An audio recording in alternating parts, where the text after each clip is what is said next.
આપણને સૌને ખબર છે કે આ રામચરિત માનસ છે. આના રચયિતા કોણ છે? કોણે લખ્યું? તુલસીદાસજીએ લખ્યું એવી આપણને ખબર છે. એ પૂર્ણ સત્ય નથી. આના રચયિતા ભગવાન શંકર છે. એટલા માટે જ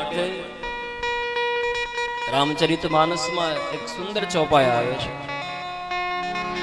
રવિ મહેશ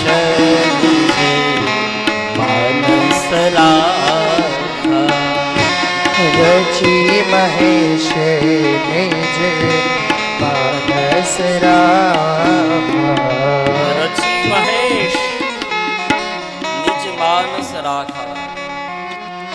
પોતાના મનમાં રાખ્યું હતું ભગવાન શંકરે આ રઘુનાથજીનું દિવ્ય ચરિત્ર.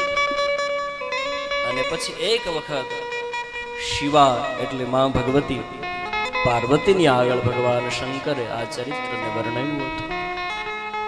ભગવાન શંકરે આને રચીને માનસમાં રાખ્યું હતું. એટલા માટે નામ છે રામચરિત માનસ.